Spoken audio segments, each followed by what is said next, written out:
dans vos verres. Tout à fait. Je suis désolé de mettre un peu d'eau dans vos verres. Tout à fait. Je suis désolé de prendre un peu de façon hachée la parole pour essayer de ramener les choses au bon point. C'est modérateur. Dans cette réunion, il fallait qu'il y ait quand même un modérateur comme on fait généralement dans les différentes rencontres des médecins. Mais en fait, on va essayer d'improviser quelque chose. Non, on va improviser, on va suivre le programme. Non, on va improviser. Oui. Non. Mais ça sera abordé, voilà. Ces questions doivent être abordées, il n'y a pas de problème. Mais il faut que les choses soient faites un peu dans l'ordre. Dans le sens que celui qui veut prendre la parole déjà demande. Et puis, qu'on le lui accorde au 1, voilà, au 1, au 2, effectivement, si les gens ne sont peut-être pas d'accord avec l'ordre du jour qui a été établi, soit on pose ces questions avant de débuter la réunion, soit, effectivement, j'ai vu enfin, à la fin de la réunion, où s'écrit débat et propositions libres. Je n'ai pas pris part à la réunion de Paris, donc je ne peux pas m'aventurer là-dessus. Mais je pense que si cette question a été évoquée éventuellement à votre dernière rencontre à Paris, ça doit peut-être figurer dans l'ordre du jour en tant que tel. Maintenant, ce n'est qu'une, je dis, c'est l'une des réunions aujourd'hui, parmi tant d'autres.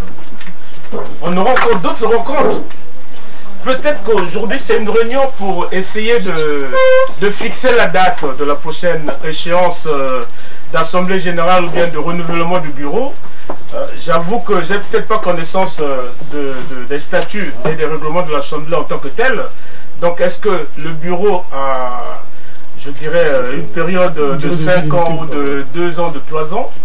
Mais qu'on s'accorde entre nous. C'est pas la guerre. On est loin d'être chacun de nous dans nos convictions politiques. Excusez-moi, c'est pas la réunion du PCT, c'est pas je sais pas, le DPS ou je sais pas quoi, mais on est entre nous. D'abord, frères et sœurs d'une même corporation, essayons de faire les choses au grand.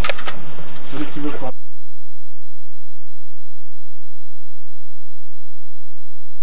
la parole, il est libre de s'exprimer. On s'accorde.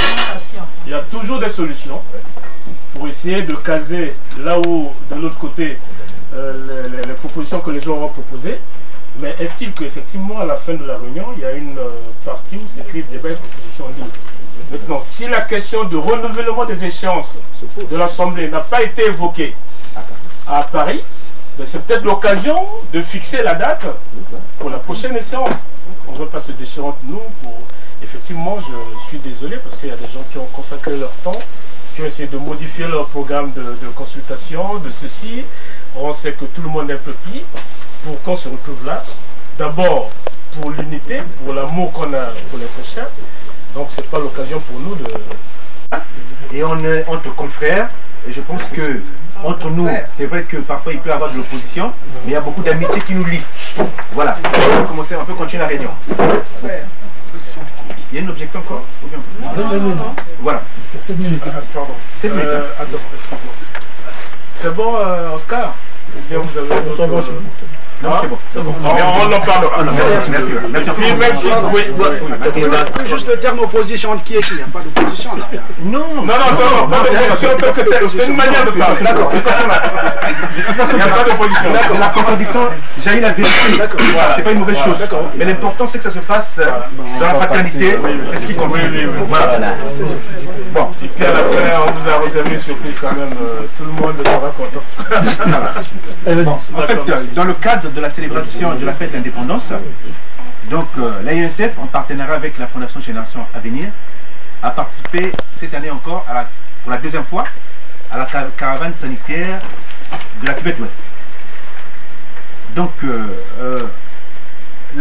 officiellement, l'activité était prévue officiellement du 6 août au 16 septembre. Mais ça, c'est surtout, ça a concerné les militaires. Nous sommes restés sur place du 8 août au 18 août.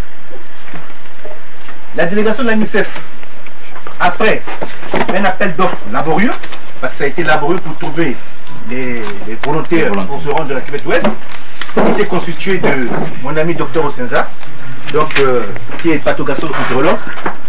Il y a aussi mon doyen Mario Pac, qui malheureusement n'est pas là, qui est Aurel de la région parisienne, et de moi-même. Il faut noter que pour cette campagne, l'AMSF avait conclu un partenariat avec le groupe Essilor. Essilor, c'est le premier groupe mondial en optique et en lunetterie. Donc la fondation, le groupe Essilor avait accepté de donner gratuitement des verres correcteurs pour les populations de la cuvette ouest. Donc quand nous sommes partis de la cuvette ouest, nous avions avec nous les verres correcteurs donnés gratuitement à l'AMSF par le groupe Essilor. Nous sommes partis en 3 vagues. Donc moi je suis parti le premier, ensuite Dr Opar, ensuite le dernier c'était Dr Osenza. Nous sommes arrivés à Brazzaville, nous sommes restés à peu près 2 jours à Brazzaville. C'était pour régler les questions logistiques. Il y avait des questions logistiques et des questions d'intendance. Et ça nous a permis aussi de nous concerter avec nos partenaires sur place. Donc nos partenaires sur place, c'était d'abord, il y avait, je ne veux pas oublier un partenaire, il y avait d'abord les forces armées congolaises, le service de santé des armées, il y avait les médecins de la faculté, les médecins de l'INSA, promotion 2009, les internes de cette année qui sont, c'est-à-dire que maintenant ils envoient des internes de la cuvette, donc il y avait aussi des internes de 6e année qui étaient avec nous, il y avait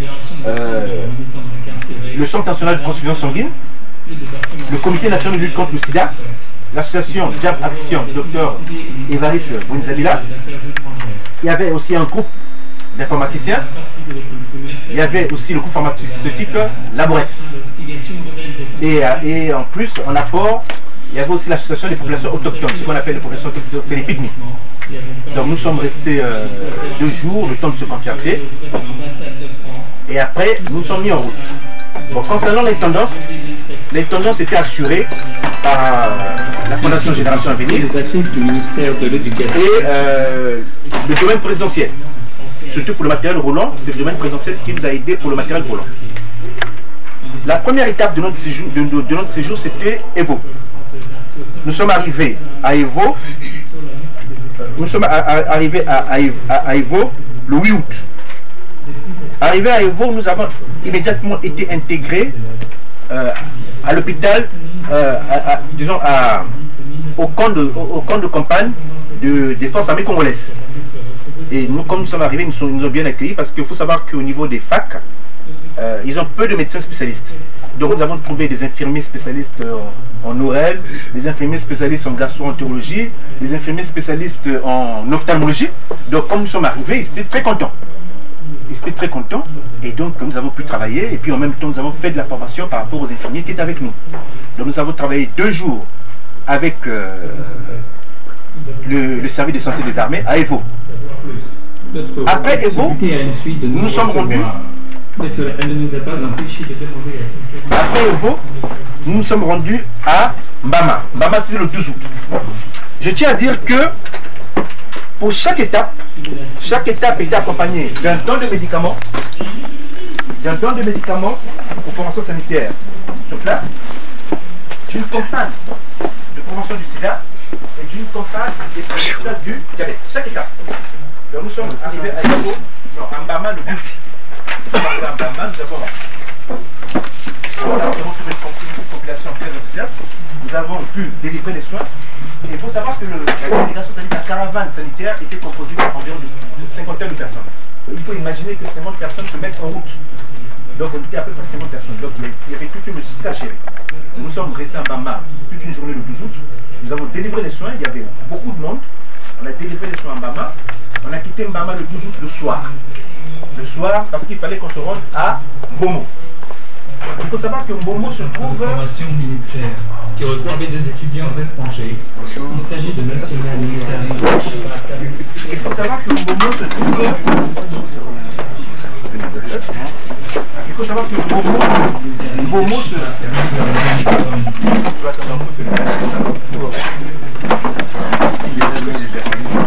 Non, au contraire. Bon, en fait, rapidement, je vais comme je continue bien. Bon, on a commencé par Evo, donc moi je suis en train de faire le compte rendu de la caravane sanitaire de la Cuvette Ouest. On a commencé par Evo et après maintenant on arrive à Mbama. Après Mbama, donc Mbama c'était le 12 août. Après Mbama, il fallait foncer sur Mbomo. Que j'aille un peu vite. Voilà. Il faut aller sur Mbomo. Donc Mbomo, nous sommes arrivés à Mbomo et à Mbomo nous sommes tombés sur une épidémie de conjonctivite qui intéressait les populations autochtones, c'est-à-dire les pygmées. Et c'était la première fois que ces gens-là rencontrent des spécialistes. Et ces gens, nous avons trouvé des pygmées qui se soignaient avec des herbes qui mettaient dans les yeux. Heureusement pour nous, nous sommes arrivés avec des médicaments. Donc on a pu délivrer les soins à Mbomo. Ça c'était le 12 août.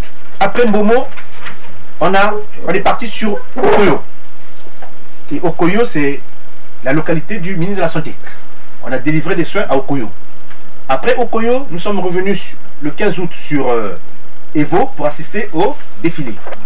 Et pendant le défilé, pour des besoins de communication, moi je crois que pour des besoins de communication, j'ai commenté le défilé en même temps que disons la DRTV et puis Télé Congo. J'ai parlé de l'MCF pendant le défilé. Et le soir, on a assisté au banquet présidentiel.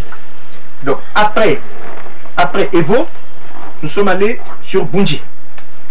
On a délivré les soins à Bunji. Toute la journée à Bunji, je crois que c'était le 16 août. Le 17 août, nous sommes allés à Oyo. À Oyo, nous sommes arrivés le matin à Oyo. On a commencé à travailler à Oyo dans le centre de santé. C'est toujours la même procédure. On arrive, les autorités nous attendent, ils nous accueillent. On donne des médicaments à la population, on fait une campagne de prévention du sida, une campagne de dépistage du diabète et ensuite on commence les soins. Et le triage était assuré par les étudiants de 6e année de l'INSA. C'est eux qui envoyaient les malades dans les différents services. Donc nous avons travaillé à Oyo toute la journée et dans l'après-midi, le président était sur place à Oyo, donc il avait été mis au courant que nous étions à Oyo. Donc il a demandé à nous rencontrer. Donc on a été obligé d'arrêter la consultation vers 16 h. Nous nous sommes déportés vers sa résidence. Donc dans la délégation, il y avait comme médecin, il y avait le docteur Louis-Marie Opa, Laurel, il y avait moi-même. Et puis, disons, la direction de la Fondation Génération à venir. Quand nous sommes arrivés à la présidence, il était là. Bon, c'est d'abord ça, son épouse qui nous a accueillis pour nous remercier pour tout ce qu'on avait fait depuis 2 ans, en tant que médecin de la diaspora, donc la MSF, pour nous remercier et surtout pour nous encourager à continuer à faire cela. Et ensuite, lui-même, il est arrivé. Quand il est arrivé, je pense qu'il était au courant de tout. Puisque quand il est arrivé, il a dit, il y a 2 personnes qui m'intéressent dans le groupe. Donc il savait qu'il y avait 2 médecins de la diaspora. Et quand il est arrivé, il nous a abordé. Bon, la première des choses qu'il nous a... c'est d'abord des remerciements pour ce que nous avons fait. Et la deuxième chose, il a commencé à nous parler du statut des médecins de la diaspora. Il a dit, docteur, moi je tiens à vous informer que le statut des médecins congolais en général et de la diaspora en particulier se trouve sur ma table de travail. Elle est en cours de signature. Et je peux vous affirmer que vraiment on a besoin de vous ici. On a besoin de vous, c'est bien ce que vous faites. Donc vraiment, je vous encourage à faire des actions comme ça. Donc la dernière étape c'était Oyo. Et après Oyo, nous sommes montés à Brazzaville. Donc en gros, le parcours dans toute la Cuvette Ouest, on a fait à peu près 2000 km en voiture. Donc voilà, c'est tout ce que je tenais à vous dire. C'est la population. Environ 300. Hein. 300 paires de lunettes. Quand on voit les 300 paires de lunettes, mais si on voit par rapport au don de Silor, ça faisait à peu près 18 000 €. Ils ont donné comme don à l'ANSF. Mais nous on a remis, il y a des gens qui sont, quand nous sommes arrivés sur place, il y avait des enseignants, des gens qui travaillent là-bas, mais qui pratiquement ne pouvaient plus travailler parce qu'ils ne pouvaient plus voir. Et on a soulagé la population. Voilà. Et c'était gratuit. Voilà. Est-ce qu'il y a des questions? Oui, bien sûr. Oui. Vous avez sillonné plus de 2000 km Cuvette Ouest, je suis à Cuvette Ouest. Mais là, ce qu'elle est tournée, ça va, je n'ai pas entendu dans votre compte rendu. Oui, mais il faut savoir... Est-ce que ça a été ciblé, les localités qui ont été choisies par les organisateurs du 51e anniversaire ou bien ça a été un oubli? Non, c'est pas un oubli parce que de toute façon, je crois que l'Ouest. Et c'est difficile de circuler dans la Cuvette Ouest parce que les routes sont très mauvaises. Donc on a essayé de faire l'essentiel. Mais je peux vous dire aussi qu'il y avait des étapes qui étaient très politiques. Par exemple, Okoyo, c'est la ville du ministre de la Santé. On ne pouvait pas sauter Okoyo. Evo, c'était là où se trouvaient les festivités. on ne peut pas passer, on ne peut pas sauter Evo.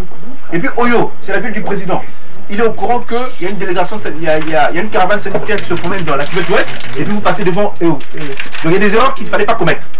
Donc, dans quel endroit intervenir? Soit un tirage au sort, un truc comme ça, mais on ne peut pas aller faire une intervention dans un endroit pour faire plaisir aux politiques. Si c'était pour l'occasion de la fête d'anniversaire, ça se comprend. Mais je pense qu'il faut que nous, ici, on détermine les endroits où intervenir chaque année. Ça évite de vexer certaines personnes.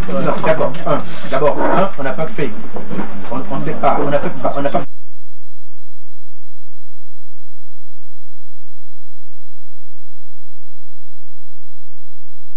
d'allégeance politique. On n'a pas fait d'allégeance politique. Et puis, moi je peux vous dire, doyen, que nous sommes partis pour aider la population, pour soigner la population. Le but c'était ça. Même si on passe par Oyo, je sais pas où, c'est des Congolais. Donc on ne pouvait pas faire toute la cuvette ouest. Donc le but c'était soigner la population. Et il y a des contingences au Congo qu'on ne peut pas ignorer. Si vous les ignorez, vous foirez tout. C'est-à-dire que vous arrivez au Congo, vous avez une caravane sanitaire, on peut vous dire aujourd'hui vous ne faites plus rien, ça s'arrête. Et puis vous n'allez rien faire. Nous, notre but c'était aller vers la population, c'est ce qu'on a fait. Le but c'était ça, c'était tout. Et sinon, on aurait pu passer à Wando. Vous n'avez pas cité au Wando. On n'est pas passé à Wando. Ça ne fait pas partie de la cuvette ouest.